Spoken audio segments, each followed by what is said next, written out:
Okay, simulan po natin dito na ipapa-aresto na po next si VP Sara.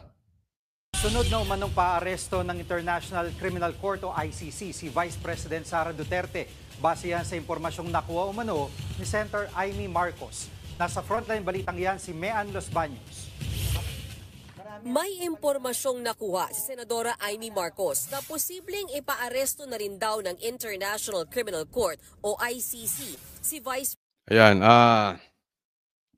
una, nasa ano na po tayo? Ito na, nasa dulo na po tayo ng kampanya. Kaya po tayo ay magtulong-tulong dito. Kumbagat sa basketball, tayo ay nasa last 5 minutes na po. Last 5 minutes na ang laro. Or last 5 minutes na ang kampanya. Kaya sari-sari po ang paninira at fake news at gagawin ng mga kaalyado niyang nagpapalabas ng survey etong sa panig nila Bongbong Marcos, no? And ako naniniwala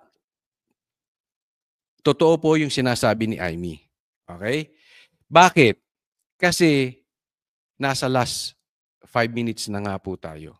At nakikita po natin na talagang sisiraan po ang Duterte. Dahil nakikita po nila ang lakas ng Duterte. Kamakailan lang may mga napapanood akong videos na talagang pinagkakaguluhan si VP Sara. Sobra po. Kung wala siyang security, lamog-lamog ito si VP Sara. Makikita nyo, I'm even calling the bashers, even the mga nanonood sa akin na Makamaka Marcos.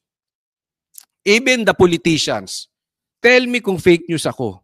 Pero legit ang sigawan ng tao noong si VP Sara ay umiikot. Talagang ang dami nagpapapicture. Grabe nga nabaligtad ang mundo. Ha? Ang sinisigaw ng taong bayan, Duterte. Duterte. Samantalang years before, ang pinakasikat na apelyido sa bansang Pilipinas ay Marcos. Ngayon, ang Marcos ay mistulang tagapalakpak na lang ni VP Sara. Sinisigaw doon, Duterte, o andun si Amy parang amuyong. O, Duterte! Duterte! Si Amy parang amuyong. Papalapalakpak. Ganyan na po ang papel ng Marcos. And I know, even yung mga Amy-natics, even yung mga Marcos, you know, I'm telling the truth. Hindi po tayo fake news. Nakita nyo yan. Ngayon, ikumpara natin kay BBM. Nung siya'y nag-iikot, kakaway-kaway, walang pumapansin. Halos dinadaanan lang niya. Kaya nga hindi na nangampanya ng maayos itong alyansa eh. Hindi na sila nakapag-ikot ng todo. Ilan na lang po ang napupuntahan nilang syudad. Bakit? Ramdam nila eh. They know it. The politicians know it. The alyansa know it. Ito pong pagbanat kay VP Sara. Ito po ay last 5 minutes effort. Itong pagpapahuli kay VP Sara is last 5 minutes effort para hindi manalo ang PDP senators. Hindi manalo ang Team Duterte, hindi manalo ang Duterte. Kaya ako'y naniniwala, totoo po ito. Dahil bago ito sinabi ni Amy, meron na po kaming natatanggap na intel. Okay? Ito, dediretsuhin ko na po kayo. And I'm sure, even yung mga ibang malalapit kay Duterte, yung ibang mga supporters ng Duterte, at even yung mga vloggers na iba na mga top-notch Duterte vloggers, nare-receive nila itong report na ito. Ipapahuli si VP Sara at may kamay dito ang NPA. May alyansa Bongbong Marcos at CPP-NPA. Okay? Ngayon, hindi ko po pinagbibintangan si Bongbong. Baka sasabihan naman ni Claire, nag-research ba kayo? Ginawa nyo ba? Inimbestigahan nyo buta? Ang sinasabi ko lang po sa inyo, eto, may natatanggap kaming intel. At hindi lang po ako yan. I'm sure madami po na mga malalapit kay Duterte, sa mga Duterte, natatanggap yan. Tapos lumabas itong sinasabi ni Amy, kumo-connect. Eto na po. Ha? Eto na. Kaya in my opinion, Claire, let me repeat it. In my opinion, yung natatanggap naming intel ay legit. In my opinion, totoo. Bakit? Marami naman po kaming naibabalita na may sinasabi sa amin. Minsan hindi kami naniniwala, minsan naniniwala kami. Pero nagkakatotoo po. Halimbawa na lang, days before sumugod yung mga pulis sa KOJC, andun na po ang Banateros sa Davao. Bakit po? May natanggap kami na report, susugod ang mga pulis sa KOJC. Libo-libong pulis babastusin ang compound ng KOJC. At first, hindi ako naniniwala. Pero pumunta na rin kami doon. Anong nangyari? Tama ba yung natanggap naming intel? Tama or tamang-tama? Diba? Kaya po, sinasabi ko lang po yung aming mga natatanggap. Diba? Huwag po kayong magagalit kung naniniwala kami doon sa intel na aming natatanggap. Because, again, in my opinion, nagko-connect po kasi lahat. Even yung ipahuhuli na si Tatay Digong dito sa ICC, pag-uwi niya galing Hong Kong, before nangyari yun, alam na namin. Sa Hong Kong pa lang, kami ay dumating doon at pinag-uusapan na namin. Pagbalik ni Tatay Digong sa Pilipinas, huhulihin siya. Again, na-receive namin yung intel. Tumama ba? Sapul na sapul. Diba? Ngayon, etong aming huling nare-receive, merong alyansang BBM at NPA. CPP-NPA. Maaring totoo, maaring hindi. Sinasabi ko lang, natanggap namin ito at hindi lang ako, I believe marami po ang nakatanggap nito. But in my opinion, totoo ito. Yung mga natatanggap namin na intel, sa pool. Kadalasan, sa pool, sa banga. Kaya po, totoo man to or hindi, kailangan natin bantayan si BP Sara. Kasi nararamdaman nila mahina po sila. Nako-compare nila yan eh. You even look at the senators. Ha? Kinagat na po nila yung patungkol sa China, meron daw espiya ang China, etc., etc. Do you believe that? Do you believe that? F? Di ba? Bakit? Ramdam nila ang lakas ng Duterte. Panuorin ninyo yung pag-iikot ni BP Sara. Kitang-kita po. Ngayon, magtataka tayo. Bigla na lang. Mamaya, panalo sila sa eleksyon. Really? They are preparing na po for this massive cheating sa eleksyon. Ulitin ko po. That is my opinion, Claire. Pero nakalatag na po eh. Hindi mo na po kailangan ng ebidensya. Hindi mo na kailangan mag-research. Gaya nung sinabi ni Bongbong Marcos na walang pumasok na baril sa KOJC. Kailangan pa bang imbestigahan yun? Lantaran sa media, sa social media, and even as we were there. We were in front of the police na may hawak na mahahabang baril. Yan po yung sinasabi natin eh. Yan po yung sinasabi nila na lagi si Claire naghahanap ng ebidensya na nasa pagmumukha na niya. Di ba? Ang hirap po sa ibang tao na parang, ang hirap gisingin ng taong gising. Ang hirap gisingin ng taong nagtutulog-tulugan. Hindi mo magigising yan. Yung mga ebidensya nasa harap na nila. Di ba? President Sara Duterte. There are also allegations that several weeks ago, a draft was mooted involving a warrant of arrest of 5 police officers, including Senator Ronald Bato de la Rosa. Of late, there has been a rumor, once again, that the Vice President will in fact be issued by the ICC a warrant immediately. Tumanggi ang senadora Immediately. Immediately. Ano ibig niya sabihin? Mag-i-issue ang ICC ng warrant immediately. And mag-iingat si BP Sara sa mga campaign na pinupuntahan niya. Bigla siyang aarestuhin dyan. Dadalhin sa base, sa base mismo ng militar ng mga sundalo natin, dyan sa Villamor, hello, gamit ang isang eroplano ng mayamang negosyanteng supporter nila at kikidnapin si BP Sara papuntang Hague. Baka mamaya, part 2 ito. Tanong, mangyayari yan? That is very possible. As we get closer to the election, at habang lumalakas po ang Duterte, gagawin nila ang lahat.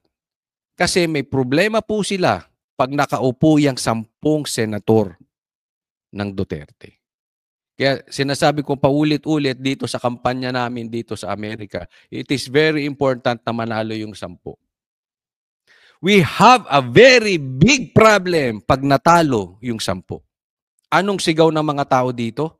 Ako, naniniwala ako sa mga pununtahan ko sa Amerika, sa mga nakakausap ko, sa kampanya namin, sa Hawaii, sa New York, sa Las Vegas, dito sa LA, sa Deleno, malakas po ang Duterte and sure win. Ang problema, ang sigaw nila dadayain. Marami nga hindi nakaboto because online voting. Wala silang tiwala sa online voting. Sinasabi nila, Coach Oli, anong gagawin natin? We have no solution but tambakan ang kalaban. Kaya napaka-importante, hindi lamang iboto ninyo ang inyong Duterte, kundi ikampanya nyo sa Pilipinas. Kailangan tambak. And if the alyansa ni BBM, makikitang mananalo talaga itong Duterte na ito, papa-aresto to si BP Sara. Hindi nila papayag to gain the control. Kaya nga po, yung intel na sinasabi natin, sinimulan po yan kay Pastor Kibuloy. Tapos si Duterte. Why? Ito yung mga talagang lantarang lumaban sa NPA. And I'm sure even Aimee knows this. Ito yung mga tao lumaban sa komunista. Kaya nakikipag-friends itong mga ito. Di umano. Yan ang sabi sa CPP, NPA para pabagsakin ng Duterte because they will not give the control or power to back to the Duterte. Bakit? Kasi malilintikan yung mga negosyanteng, mga drug lords dahil malilintikan yung mga CPP, NPA. Kaya po nagsasama-sama na po yung mga yan. And I believe, totoo po yun. Lahat po andyan eh. Yan yung sinasabi natin. Napangalanan ang kanyang source. Nitong linggo, sinabi ni VP Sara na nakarating na rin sa kanya ang bali-balitang ipa-aaresto siya. Oo, na ako sa listahan, daghan kaayo mi nga naa sa listahan sa ICC. Kung ipa-aresto man daw si VP Sara, tiniyak ni Ito, tingnan ninyo. Tingnan nyo mabuti. Wala naman talaga si listahan before si VP Sara. Maraming pangyayari ngayon na naglalabasan lang ngayong panahon ni Marcos. Dati naman wala tayong problema sa ICC, di ba? Ay, sa China. Ngayon, bigla-bigla na lang tayo may problema sa China. Before naman, wala sa listahan si Sara. Kayo na lang bigla-bigla, labas na naman si Sara sa listahan ng ICC. Di ba? Senator Aimee na haharangin niya ito. Muli niyang iginiit na walang jurisdiksyon ng ICC sa Pilipinas. Sabi ni Amy, Samantala, ibinunyag din niya ito. Muli niya sabi ni Amy, haharangin daw niya kung sakaling paaresto si BP Sara. Amy, ito stand lang mga Duterte na hindi Amy-natics, na mga Duterte hindi nabudol. Siguro, it's safe to say, this is my stand. Yung ginagawa ni Amy, still, mabigat. Dahil siya ay nagsasalita na. But up to this, it's all talk. It's all talk, it's all promotion, all his agenda, all her agenda. Sinasabi niya merong lulong. Di ba? Pero hindi niya pinapangalanan. For the meantime, di daw niya papangalanan. Pero teka muna, kailan mo papangalanan? After the election? Pag panalo ka na? That is another budol. As for me, okay itong ginagawa ni Amy if merong backup ng aksyon before the election. That is very important. Hindi action after the election na nakuha mo na ang suporta ng taong bayan or makikita mo kung makukuha mo ang suporta. Kung hindi sumuporta, ilalaglag mo ang Duterte. Sawa na po kami sa budol ng Marcos. Tama si BP Sara, palitan mo na yung apelyido mo. Bangag, palitan mong bangag. Di ba? Until walang aksyon, puro salita. Huwag na po tayong papabudol. Ngayon, hindi natin sinasabi kasi na hindi natin susuportahan si Amy kung gumawa ng aksyon. Pag may aksyon, pwede. Kasi sabi niya, hindi niya haharangan niya kung aarestuhin si Amy, ay si BP Sara. Anong ginawa mo? Nung pinaaresto na si PRRD, ba't hindi ka nagpunta ng Villamor? Di ba? Alam mo, kung ikaw nagpunta ng Villamor, at pilitin mo yung mga pulis na pumasok ka, papapasukin ka, bakit? Hindi ka kayang saktan yan. Dahil ang nakaupong presidente ay kapatid mo. Ikaw lang ang makakahinto no. Not even BP Sara, hindi siya pinapasok. Wala nga makakahinto nun. The AFP na hindi gumalaw at ikaw na hindi rin gumalaw. Wala ka dun eh. You're late. You're too late as a hero. Ngayon, baka mamaya papaaresto si BP Sara, sasabihin mo na naman, hindi mo papayagan, aarangin mo, pero hindi ka naman darating. Tapos magpupuputa ka rito sa Maynila. Magpupuputa ka rito habang nandun sa eroplano si BP Sara. Hinahamon namin ikaw, Amy, wag all talk. Lagyan mo ng aksyon before the election. Ha? ang iginiit na walang jurisdiksyon ng ICC sa Pilipinas. Samantala, ibinunyag din ng senadora ang umano'y master plan ng gobyerno para pabagsakin ang mga Duterte. Yan daw ang lumabas sa pagdinig ng Senado kaugnay sa pag-aresto sa dating Pangulo. Ang lahat daw ng ito nakasaad sa dokumentong pinamagatang Mid-Election Final Campaign Sprint Action Plan. Yan ang sinasabi ko. Mid-election sprint final action. Ibig sabihin nga, last hurrah nila. Mag-iingat po tayo sa Pilipinas. Meron kasi ako mga nakakausap na mga politiko. Dati ng politiko. Close to us. Some of them, best friends ko pa nung ako'y high school. Meron sila dyan tinatawag daw na last 2 minutes. Ngayon, nasa last 5 minutes tayo eh. Yung last 2 minutes, yaan yung the night before. Diyan po magkakabayaran. Hindi ko sinasabi ngayon lang. Dati pang ginagawa yan sa eleksyon. Andyan talaga yung budmura ng pera. No? Pero siyempre, they are preparing the way for that. Pinapalabas nila ngayon sa survey. Mamaya i-discuss natin. Para kung sakaling magkaroon ng dayaan or bayaran, malinis na po. No? So, totoo to sinasabi ni Amy na andi dito na po tayo. Kaya mag-iingat tayo. Lalakas po ang, sa opinion ko, ang krimen dyan sa Pilipinas. And you can attest to this. No? Yung mga kasing edad ko, ilang election na po ang dumaan. No? At ganyan po ang nangyayari. So, kailangan lang natin maging vigilant. Kasi, alam nyo po, kung nangyayari yan before, mas talamak po ngayon. Kung may drug addiction before, mas talamak ang drug addiction ngayon. Kung abusado ang mga dating gobyerno, mas abusado ang gobyerno ngayon. So kailangan magbantay tayo ng matindi. Ng kaalyado ng administrasyon na naka-CMD. Ang pag-aresto at pagsuko kay dating Pangulong Rodrigo Duterte sa ICC ay klarong may motibong politikal. Maliwanag ang pag-aresto kay dating Pangulo ay bahagi ng malawakang pagsisikap ng gobyerno na pabagsakin ang mga Duterte bago mag-2028 election pa. Nilinaw naman ni Senator Amy Marcos na hindi pa pinal na committee report ang inilabas niyang findings. Gayunman, kasama na rin dito ang kanyang rekomendasyon na paimbestigahan sa ombudsman ng ilang opisyal ng gobyerno na may partisipasyon sa pagpapaaresto kay dating Pangulong Duterte. Hindi pa rin daw tapos ang pagdinig ng kanyang komite. Hindi naman ikinagulat ng Malacanang ang mga pahayag ni Senator Amy. Hindi na po siguro kataka-taka kung ganyan po ang kanyang magiging panuran, kanyang opinyon. Bago pa naman po siguro nag-hearing ay makikita na po natin kung saan ba ang gawi ni Senator Amy Marcos. Of course, ang palasyo dinideny kung ano man ang kanyang opinyon. Ayan, magalang pa rin dininay ni Claire, pero pansin nyo hindi niya pinitik si Amy. Ano? So, Amy may magagawa kay. Kasi hindi ka nila kayang galawin. Still, you are a blood. Still, ang apelyido mo ay Bangag. Ay, Bangag. Marcos. Sorry. Apelyido mo ay Marcos.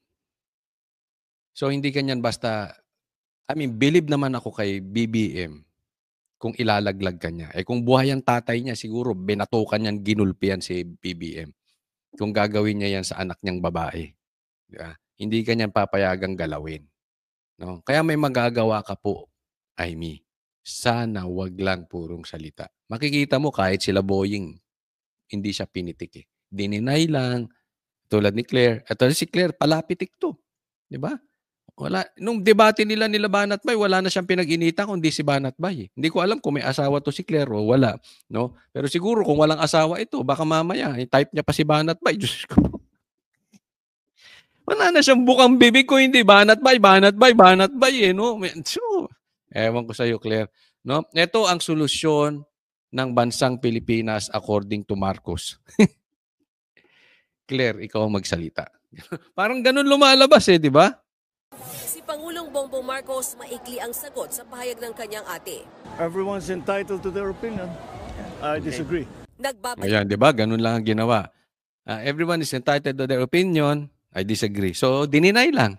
Walang pitik.